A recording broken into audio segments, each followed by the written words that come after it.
하나님께서 주시는 말씀 에베소서 1장 3절에서 7절까지 보겠습니다. 에베소서 1장 3절에서 7절까지 봅니다.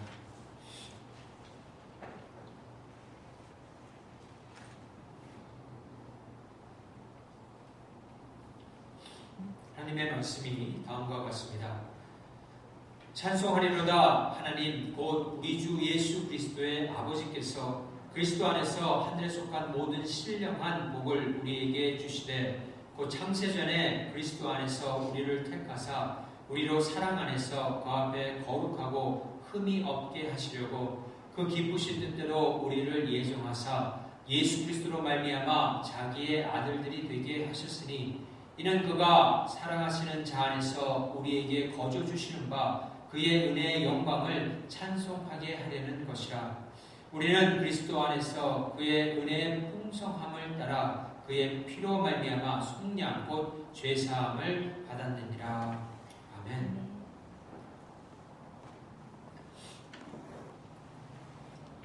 이 성경을 보면은 이 하나님의 복에 관한 말씀들이 사실 상당히 많이 나왔습니다. 이 창세기를 보게 되면은 하나님께서 자신이 지으신 모든 만물을 복을 주셔서 바다의 물고기와 육지의 짐승이 생육하고 번성하라고 하십니다. 마지막 날 6째 날에 아담을 지으시고 복을 주셔서 똑같은 명령을 그리고 이 세상을 다스리는 놀라운 축복을 아담에게 내려줍니다. 비록 아담이 죄로 말미암아 타락해서 인간 가운데 죄가 들어오기는 했지만은 하나님께서는 다시 아브라함을 불러내시고 아브라함을 향하여 네가 복의 근원이 될 거라고 말씀을 하십니다. 그러니까 시편을 보게 되면은 1편의 시작이 복 있는 사람으로 시작을 하게 되고 예수님께서 이 땅에 오셨을 적에 회당에서 가르쳤을 때는 산상에서 처음으로 많은 사람을 모아놓고 긴 설교를 하실 적에 가장 처음으로 하신 말씀이 심령이 가난한 자가 복이 있다라고 그렇게 말씀을 하셨습니다. 하나님의 복에 관한 그런 말씀들이 사실 성경에 보면 상당히 많이 나오는 것이죠. 예수님께서 이 땅에 오셔서 세상을 심판할 적에 그 심판이 어떠할 것을 가르쳐 주시기 위해서 양과 염소의 그런 비유를 드시는 가운데 거기에서도 보면은 양들을 향하여서 너희들에게 복이 있다라고 그렇게 말씀하십니다. 그 받을 복을 받으라 그러시고 창세도 예비된 그 하나님의 기업을 너희가 받으라고 그렇게 말씀을 하십니다. 심판 때도 복을 말씀하신다라는 것이죠. 그러므로 성경에는 복에 관한 내용이 사실 창세기부터 요한계시록까지 계속해서 나오고 있습니다. 그런데 그 복을 보면은 우리가 구원을 받으면서 이미 받게 되는 복이 있고 또 받을 복들이 있습니다.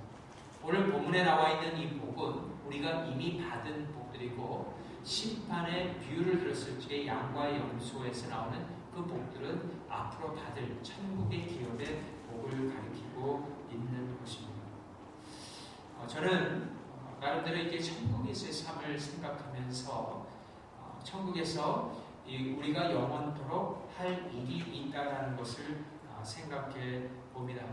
거기 보면 예수님께서 우리가 그리스도와 함께 왕노릇 한다라고 그렇게 되어 있기 때문에 만약 예수님께서 천국의 전체를 다스린다면 아마 우리에게 맡겨진 부분의 일들의 그 어떤 부분을 다스리지 않을까. 또 영원토록 주님을 섬기기도 하지만은 그 일을 하는 가운데 주님께서 주시는 큰 기쁨을 누리지 않을까 그런 생각을 하고 있습니다. 그러므로 어떤 천국의 삶이라는 것은 이 세상과 완전히 다른, 물론 우리의 몸이 변형되고 다 그런 것이지만은 우리가 이 땅에서 참 주님을 섬기며 이랬던 그 모습이 천국에 가서도 계속해서 이어진다라고 볼 수 있다는 것입니다. 다시 말하면 아담에게 주었던 그 에덴 동산보다는 훨씬 완벽한 천국의 모습이긴 하지만은 그 에덴 동산에서 아담이 살았던 그런 모습을 더욱더 완전한 모습으로 천국에서 살게 될 것이라고 저는 그렇게 생각을 합니다. 그런 관점으로 본다면 사실 우리가 이 세상에서 살아가는 것이 천국의 삶을 준비하는 삶이라고 볼 수가 있습니다.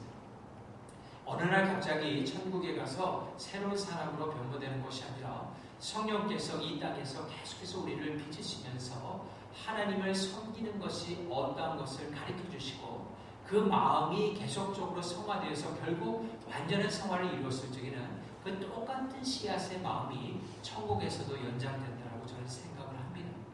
그러므로 이 세상에서 우리가 천지기 삶을 살면서 하나님을 참으로 섬기며 살아가는 삶이 너무나 중요하다는 것입니다.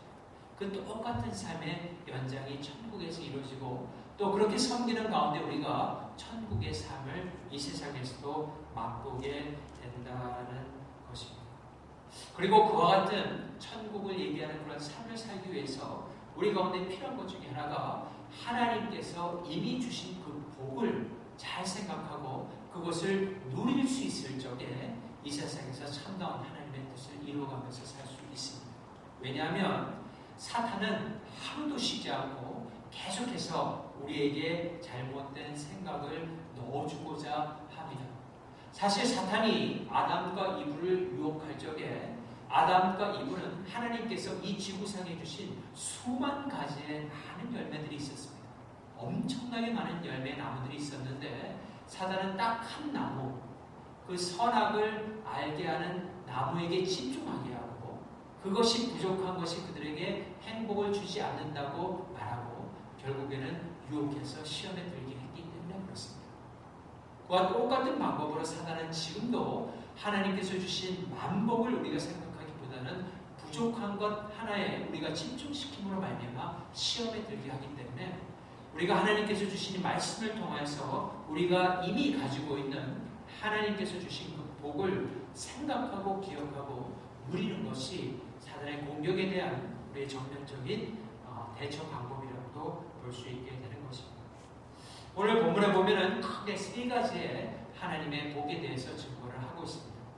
첫 번째는 하나님께서 온 세상을 창조하시기 전에 우리 모두를 하나님의 자녀로 삼기 위해서 선택을 하신 예정의 복이 있습니다. 이 하나님의 예정하심은 사실 우리에게 가장 큰 복 중에 하나입니다. 에베소서 1장 3절에서 5절 말씀을 다시 한번 봅니다. 에베소서 1장 3절에서 5절 보면 이렇게 되어 있어요. 찬송하리로다 하나님 곧 우리 주 예수 그리스도의 아버지께서 그리스도 예수 안에서 하늘에 속한 모든 신령한 복을 우리에게 주시되 곧 창세전에 그리스도 안에서 우리를 택하사 우리로 사랑 안에서 그 앞에 거룩하고 흠이 없게 하시려고 그 기쁘신 뜻대로 우리를 예정하사 예수 그리스도로 말미암아 자기의 아들들이 되게 하셨으니 라고 되어 있습니다. 본문에 상당히 많은 내용들이 나와 있는데요. 거기에 보면은 하늘에 속한 신령한 복을 우리에게 주시되 라고 되어 있죠. 이미 주셨다는 것입니다. 그렇죠? 이미 주셨다는 것이고 그리고 그 복의 내용, 복을 주게 된 하나님의 동기와 목적이 또한 그 가운데 나와 있는 것을 볼 수 있어요. 그런데 특별히 하나님께서 그걸 예정하신 그런 동기를 우리가 보게 되면은 하나님께서 우리를 예정하신 그 동기의 기쁨 가운데는 사랑이 있다는 것입니다. 그래서 본문에 보면 사랑 안에서라고 말하고 있습니다. 여러분, 하나님께서는 우리를 사랑하십니다. 하나님께서는 우리를 영원한 사랑으로 사랑하고 계십니다. 하나님은 우리를 변함없이 사랑하고 계십니다. 하나님께서는 우리를 사랑하시기로 마음에 아주 작정을 하신 분이십니다. 하나님이 결단하는 것을 사람이 바꿀 수가 없고 이 세상의 그 어떤 것도 바꿀 수가 없어서 하나님께서 우리를 향하신 그 사랑을 끊을 것은 이 세상 가운데 그리고 이 영적인 모든 세상 가운데 존재하지 않는다라는 것입니다. 하나님께서 우리를 사랑하셔서 창세전에 하나님의 아들들이 되기 위해서 이미 그리스도 안에서 우리를 선택하셨고 때가 되었을 적에 구원하신 것입니다. 그런데 이 말씀을 들을 적에 어떤 사람들은 하나님의 예정하심이 결코 공의롭지 못하다, 공평하지 못하다 그렇게 말하는 분들도 있습니다. 그래서 하나님께서 사람을 구원할 적에 사람의 입장에서 하나님이 주시는 구원의 선물을 손을 뻗쳐서 받아야 된다고 주장하는 분들이 있습니다. 다시 말한다면 하나님께서 지금 복을 주려고 구원을 주려고 손을 내밀고 있으니까 그 손을 잡아야지 그때 구원이 완성된다라고 가리키는 분들이 있습니다. 그분들이 주장하는 것은 무엇입니까? 하나님께서는 모든 사람에게 공평하게 구원의 기회를 주었는데 그 기회를 잡는 사람이 구원을 받는다라고 잘못 가리키는 것을 우리가 많이 듣게 된다는 것입니다. 그렇게 하는 것이 공평하다라고 믿는 것이죠. 모든 사람에게 기회가 주어진 거니까. 하지만 그것은 분명히 잘못된 가르침입니다. 에베소서에서는 지금 뭐라고 하고 있습니까? 창세전에 그리스도 안에서 우리를 택하사라고 되어 있습니다. 하나님께서 우리가 하나님을 택한 것이 아니라 하나님께서 우리를 당신의 기쁘신 뜻에 따라서 택했다라고 성경은 분명히 말하고 있습니다. 그리고 그렇게 택함을 받아서 예수님을 구세주로 믿게 된 우리가 할 수 있는 일이 있다면 하나님을 찬송하는 것입니다. 여러분, 이것은 이 예정은 마치 어떤 아이가 어떤 집에 태어나는 것과 같습니다. 어떤 아이가 어떤 집에 태어날 적에 자신이 절대로 선택할 수 없습니다. 저 같은 경우에도 저희 집에 태어날 적에 제 선택으로 태어난 것이 아닙니다. 태어나 보니까 아버지가 계셨고 어머니가 계셨고 아기 때는 누가 아버지인지 어머니인지 모르지만 어느 정도 지각을 갖기 시작하면서 아버지가 이 아버지고 또 어머니가 어머니인 것을 깨닫게 되는 것입니다. 우리가 성령으로 거듭나는 것도 아주 똑같다라는 것입니다. 우리가 영적인 지각력이 없을 적에는 우리의 아버지를 몰랐습니다. 하지만 성령께서 우리를 거듭나게 하시고 구원하시니까 그리고 성경을 통하여서 우리 아버지가 누구인 것을 가르쳐 주니까 그때는 영적인 지각력을 가지고 우리 아버지를 알아가게 된 것입니다. 알다 보니까 하나님께서 영원전에 나를 택했다라고 그렇게 말씀하십니다. 그것을 믿음으로 말미암아 우리 가운데 감사와 기쁨을 가지게 된다라는 것입니다. 결코 구원이 모든 사람들에게 주어졌는데 정말 선택한 그것을 잡는 사람을, 구원을 잡는 사람을 하나님께서 구원하신다는 것이 아주 공평하다고 생각하는 것은 그건 세상의 논리이지 하나님의 논리는 그렇지 않습니다. 그래서 여러분들이 자꾸 하나님의 말씀을 보면서 하나님께서 생각하는 논리, 방식을 깨달아야 된다는 것입니다. 이것은 하나님께서 보시기에는 너무나 공평하고 너무나 공의롭고 모든 사람들에게 공평한 그런 것을 하나님께서 이야기하고 있습니다. 그런데 만약 그들의 주장대로 모든 사람에게 구원받을 수 있는 기회, 이런 일은 일어나지 않지만은 모든 사람들에게 정말 구원을 받을 수 있는 기회를 다 준다고 할지라도 모든 사람들은 죄로 말미암아 절대로 하나님을 선택하지 않는다는 것입니다. 심적으로 이미 죄로 완전히 부패했기 때문에 하나님의 뜻을 따를 수가 없다는 것입니다. 만약 여러분 모든 사람들에게 구원의 기회를 주고 그것을 잡을 수 있는 기회를 주어서 그것을 보고 선택하는 사람들이 정말 있었다면 절대로 예수께서 이 땅에 오셨을 적에 십자가에 못 박혀 돌아가시지 않았습니다. 세상은 예수님께서 오셨을 적에 환영했을 것입니다. 회개했을 것입니다. 만백성이 돌아왔을 것입니다. 하지만 인간의 본성은 자신의 죄를 드러내는 그 선한 사람을 죽임으로 자신의 죄를 덮고자 하지 결코 자신의 죄를 발가벗기는 사람을 기뻐하거나 환영하지 않는다는 것입니다. 예수께서 십자가에 못 박혀 돌아가신 것이 무엇을 가리킵니까? 의인은 하나도 없나니 하나도 없다라고 하는 하나님의 말씀을 증거했다라는 것입니다. 그러므로 하나님의 전적인 은혜가 없이는 우리는 결코 하나님의 말씀을 받을 수도 없는 것입니다. 하나님의 말씀이 좋고 그 말씀을 보다 보면 충분히 읽다 보면 위로가 되고 우리의 심령 가운데 다시 소생하는 그것을 느끼는 것은 무엇입니까? 우리가 창세전에 하나님의 아들, 딸로 이미 선택을 받았기 때문에 그렇습니다. 그래서 하나님께서 그 은혜를 인재로 부어주신다는 것입니다. 그러므로 우리와 하나님과의 관계는 이 땅에서 20년 된, 30년 된, 50년 된 그런 사랑의 관계가 아니라 그 사랑의 관계도 대단하죠. 부부가 50년을 같이 살면은 대단한 사랑의 관계라고 세상에서 금혼식을 그렇게 하지 않습니까?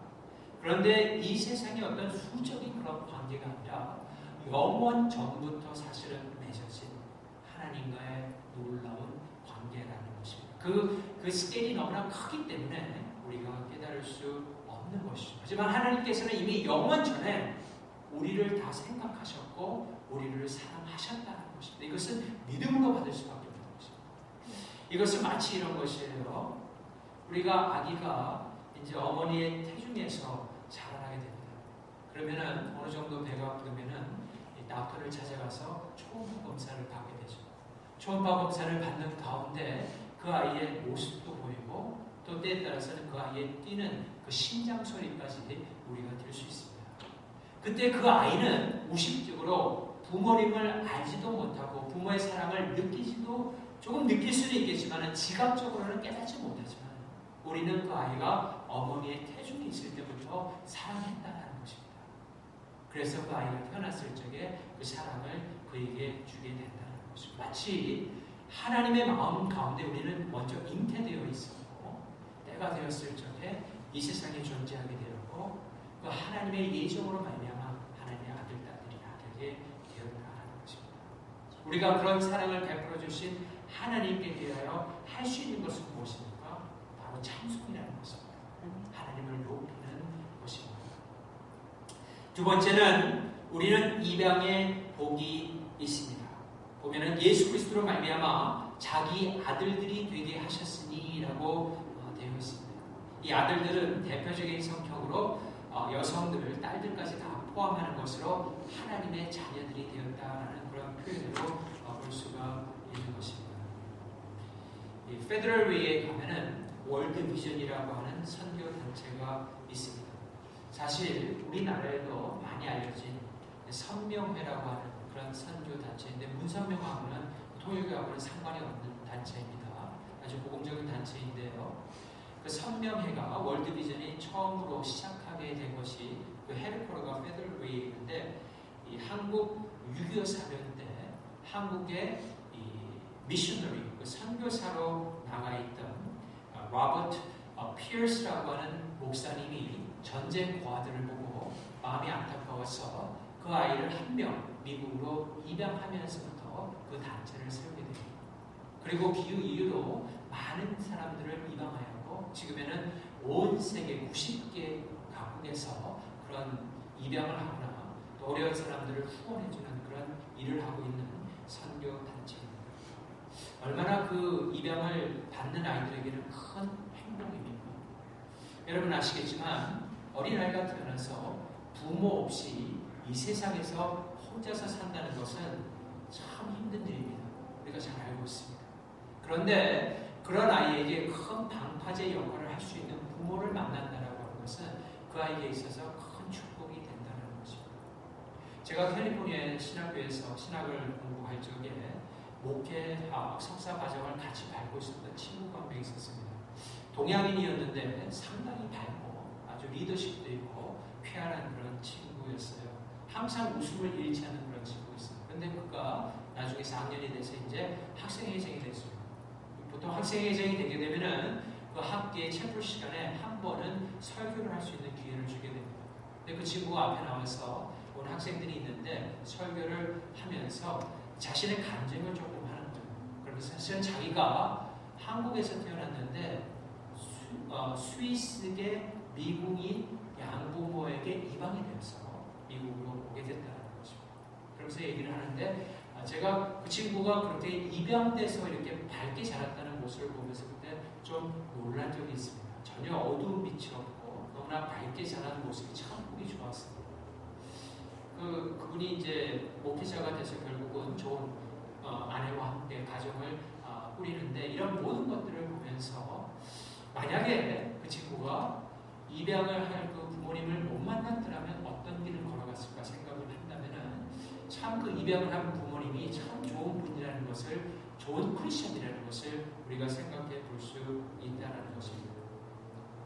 금수저다, 무슨 흙수저다 그런 말들을 합니다. 그것은 부모를 잘 만나야 된다 이런 그런 표현인데요. 그런데 사실 부모를 우리가 선택할 수가 없는 것입니다. 그와 마찬가지로 우리는 하나님을 선택한 것이 아니죠. 하나님께서 우리를 선택하심으로 말미암아 하나님을 아버지로 모시고 살아갈 수 있는 그 복을 받은 것입니다. 이건 그냥 복이에요. 그냥 우리가 어떻게 하지 않았는데 하나님이 그냥 주신 복이라는 것입니다. 여러분, 이 아버지는 세상의 그 어떤 부모님보다도 자비하시고 자애스러우며 우리를 참된 인격자로서 대해 주시는 그런 아버지이십니다. 또한 우리를 사랑하기로 작정하셨고 우리의 사람 됨됨이조차도 완전한 사람으로 만들어서 예수님의 몸과 예수님의 모습과 같이 만들기로 아예 작정을 하신 분이 우리 아버지십니다. 우리 아버지는 이 세상의 금은보화와 영적인 모든 것들을 소유하신 그런 분으로 우리에게 주실 것이 참 많으신 아버지이십니다. 하지만 그것보다도 우리의 인격을 그리스도와 함께 빚음으로 말미암아 우리 가운데서 참 기쁘고 참된 사람의 모습을 갖게 하기 위해서 우리를 부르셨다는 것입니다. 그래서 우리는 하나님 아버지를 사랑합니다. 아마 입양을 이렇게 당한 분들이 그런 부모님을 보면서 하나님을 생각하면 더 마음이 크게 와닿을 거예요. 근데 어찌되었든 우리가 그렇게 입양을 하나님의 어답션이 되어서 하나님의 자녀가 된 것이 바로 큰 복인 것을 성경은 가르치고 있고 그런 하나님의 사랑에 우리가 영원토록 찬양을 해야 되는 것입니다. 마지막으로 한 가지 더는 이 속량의 복이라고 가르치고 있습니다. 속량은 영어로는 redemption이다 이런 말을 씁니다. 이 속량, redemption 말씀 안에는 사실 두 가지 중요한 의미가 담겨져 있습니다. 첫 번째는 값을 치름으로 말미암아 사람의 생명을 구하거나 다른 사람의 빛을 대신 갚아준다라고 하는 그런 의미가 있습니다. 돈을 치르고 생명을 구하거나 다른 사람의 빚을 대신 갚아준다라고 하는 그런 구약적인 의미가 담겨 있습니다. 하나님께서 이스라엘 나라를 신정으로 다시 말해서 하나님이 왕이신 나라로 세우시고 시민법을 주셨습니다. 특별한 그런 나라예요. 지금 있는 중동의 이스라엘과 성경에 나오는 이스라엘은 다른 나라입니다. 구약에 나오는 이스라엘은 하나님이 왕이신 아주 인간의 역사 가운데 딱 한 번 존재했던 그런 나라인데 그 나라를 공의롭게 다스릴 수 있는 시민법을 주시는데 그 시민법의 한 가지 중에 손해와 배상에 관한 그런 법이 있습니다. 근데 그 법 중에 보면은 소와 관련된 법이 있어요. 어떤 법이냐면은 소가 어떤 집에 있다가 갑자기 밖으로 뛰쳐나가서 지나가는 사람을 치었을 적에 그 소는 반드시 죽여야 된다라고 하는 그런 법이 있었습니다. 지금은 그런 일이 없지만은 아마 그때는 그런 일들이 좀 있었던 모양입니다. 그래서 그런 경우에는 그 소를 죽임으로 말미암아 하나님의 법을 지키게 했었습니다.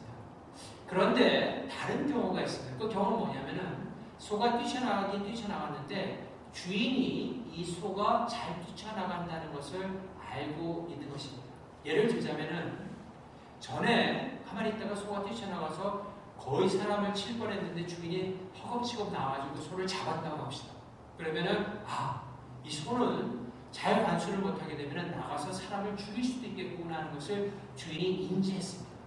근데 그것을 알고도 그 소가 자기 마음대로 우리를 넘어갈 수 있도록 방치해뒀다가 그 소가 뛰어나가서 길 가는 사람을 죽였을 경우에는 소를 돌로 쳐서 죽일 뿐만 아니라 그 소의 주인도 함께 죽어야 됐습니다. 그런데 그렇게 되면은 사실 좀 문제가 발생하게 됩니다. 어떤 문제냐면은 그 소에 바친 사람이 가장 어떤 집안에 돈을 버는 그 가장이라고 한번 봅시다. 그런 경우가 있었거든요. 그렇게 되면은 소도 죽이고 소의 주인도 죽인 다음에 그 가장을 잃은 가정은 상당히 아버지를 잃은 슬픔도 어렵지만은 가정 경제에 큰 어려움이 오게 됩니다. 또한 소의 주인이 만약 그 집안의 가장이라고 한다면은 그 가장이 죽고 나면은 이 집안도 경제적으로 상당히 어렵게 된다는 것입니다. 그러니까 양쪽 집에 도움이 별로 안 되는 것입니다. 그럴 경우에 속죄값이라고 하는 법안을 두었습니다. 이것은 뭐냐면은 이 소의 주인이 적당한 배상을 이 소를 치어서 죽인 그 가장이 집안에 줌으로 말미암아 소는 죽되 주인은 살고 이 가정에도 경제적으로 도움을 줄 수 있는 그런 법이 있었던 것입니다. 그럴 경우에 자신의 생명을 구하기 위해서 대신 내는 그 속죄가 그것이 바로 속량이라고 하는 그 단어와 똑같은 단어였던 것입니다. 한 가지 더 빚의 경우는 나오미의 경우를 아주 잘 나와 있죠. 보아스가 빚으로 인해서 자신의 기업을 잃어버린 나오미 가정에 기업 물을 자, 영어로는 리디머입니다. 리뎀션을 행하여 주는 그런 사람이죠. 리디머인 기업 물을 자가 되어서 나오미의 지었던 집안의 빚을 대신 물어주고, 그것도 아무나 물어줄 수 있는 것이 아니라 나오미의 친족 가운데 가장 가까운 친족이 할 수가 있었는데 가장 가까운 친족이 그것을 포기했기 때문에 그 다음 가까운 친족인 보아스가 나오미 가정에 빚을 대신해주고 그 기업을 찾아줍니다. 그때도 이 속량이라는 단어를 씁니다. 성경에는 기업을 물을 자라고 되어 있는데 속량을 붙이면 속량을 행해준 자라고 볼 수가 있는 것입니다. 그러므로 속량의 은혜를 생각할 때 첫 번째 우리가 생각해야 될 것은 값을 치르고 생명을 구해주는 것, 또 빚을 대신 갚아주는 것, 그것을 생각하면 됩니다. 한 가지 더 있는데 그것은 뭐냐면 속량에 담긴 또 다른 뜻은 값을 치르고 노예를 사서 자유의 몸으로 만들어준다는 것입니다. 이와 같은 일은 사실 흔히 있었던 일은 아닙니다. 하지만 고대 사회 가운데 노예가 된 것을 안타까이 여기서 어떤 사람이 가서 돈을 대신 치르고 그 노예를 해방시키는 그런 경우가 있었습니다. 사실 가장 잘 나타내주는 것이 호세아서인데요. 호세아서 끝부분에 가게 되면 호세아 선지자가 하나님의 명령에 따라서 불륜을 저지르고 밖으로 나가서 불륜을 하다가 결국에는 자신이 가진 모든 재산을 다 탕진해버리고 노예 시장으로 팔려가서 경매에 붙여진 고매를 구하라고 그렇게 합니다. 근데 하나님께서 호세아를 시켜서 그 고매를 구할 적에 놀라운 것은 뭐냐면 그 당시에 보통 노예가 팔리는 그 가격에 비교도 안 될 엄청난 노예의 가격을 치르고 그 고매를 다시 사옵니다. 그리고 신부로 삼고 또한 아름다운 옷을 입혀주게 되는 것입니다. 그것이 바로 그때 그 속량이 바로 호세아에게 행했던 그 속량이 바로 값을 치르고 노예를 해방시켜준다라고 하는 그런 의미가 있는 것입니다. 여러분, 예수께서 우리의 기업 물을 자, 우리의 구속자 이런 표현을 쓰죠. 우리의 속량자가 되었다는 것은 바로 똑같은 것을 가리키고 있는 것입니다. 우리는 죄의 노예가 되어서 우리가 의식이 있든 무의식이 있든 하는 모든 것들이 다 죄를 짓는 일이었습니다. 그 죄의 틀에서 벗어날 수가 없었어요. 그런데 예수께서 이 땅에 오셔서 죄의 노예된 우리를 당신이 값을 치르고 그 노예 시장에서 사서 당신의 신부로 만들어주신 것입니다. 그래서 우리는 예수님을 구속자, 구세주, 또 속량자라고 리디머라고 그렇게 부르게 되는 것입니다. 또한 예수께서 자유를 주시기 위해서 우리의 죄의 값을 치르셔야 되는데, 다시 말해서 우리에게 참 생명을 주시기 위해서 그 죄의 값을 치러야 되는데 그 값은 다름 아닌 당신의 생명이었다는 것입니다. 자신께서 십자가에서 자신의 생명을 주심으로 말미암아 우리를 그 값을 치르고 우리를 구속하여서 그 죄에서부터 멀어지게 하시고 또 우리로 하여금 하나님의 자녀가 되는 그런 특권을 주셨다는 것입니다.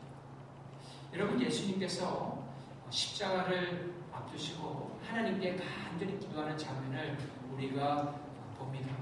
그때 예수님께서 이 잔을 치울 수 있으면 치워주시고, 하지만 내 뜻이 아닌 하나님 뜻대로 해달라고 예수님께서 간절히 바랍니다. 근데 거기에 보게 되면 물론 예수님께서 십자가에서 받는 그 고통도 감내하기 힘든 그런 고통이었을 것입니다.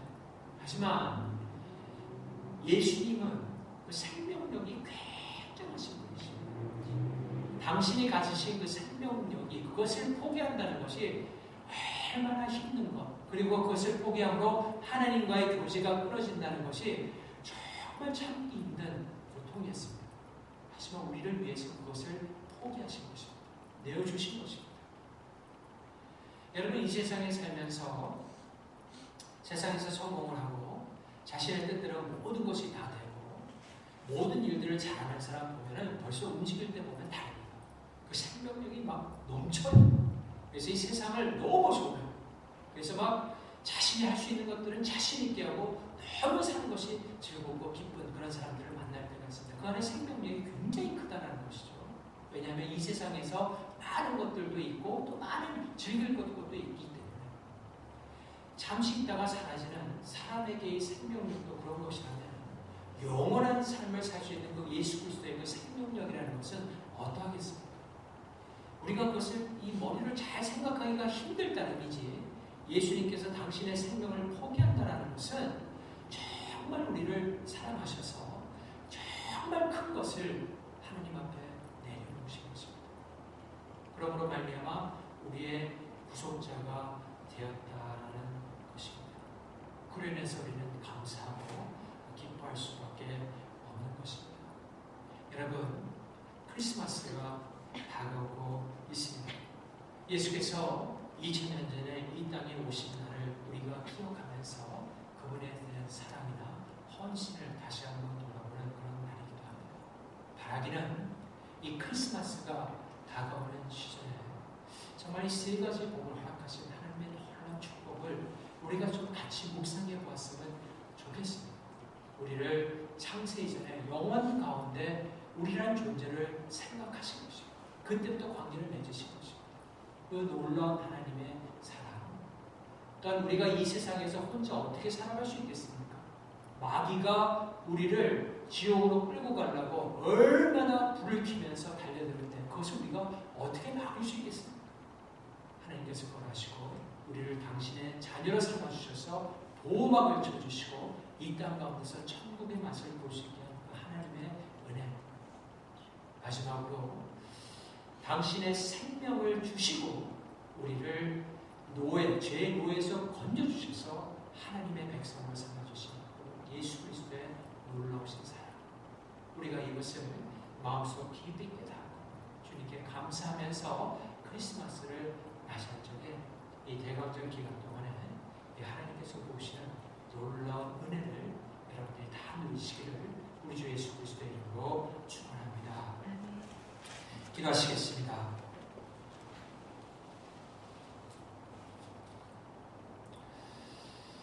하나님 감사합니다. 오늘 말씀을 통하여서 참 우리의 아버지가 되신 하나님께서 어떠한 사랑으로 우리를 사랑하고 계시고 또 어떠한 역사를 우리 가운데 참으로 이루어 주심에 대해서 우리가 다시 한번 깨닫고 또 믿게 해주시니 너무나 감사합니다. 하나님께서 베풀어 주신 이 은혜를 우리가 늘 간직하면서 살아갈 수 있도록 인도해 주셔서 이 세상 가운데서 이 복을 정말 누릴 수 있도록 정말 믿고 누리고 이로 인해서 기뻐할 수 있도록 주님 역사하여 주시옵소서. 그러므로 말미암아 하나님을 매일매일 찬송하며 주님과 동행하는 우리 모두가 될 수 있도록 주님 도와주시옵소서. 이 모든 말씀 우리 주 예수 그리스도의 이름으로 간절히 기도합니다.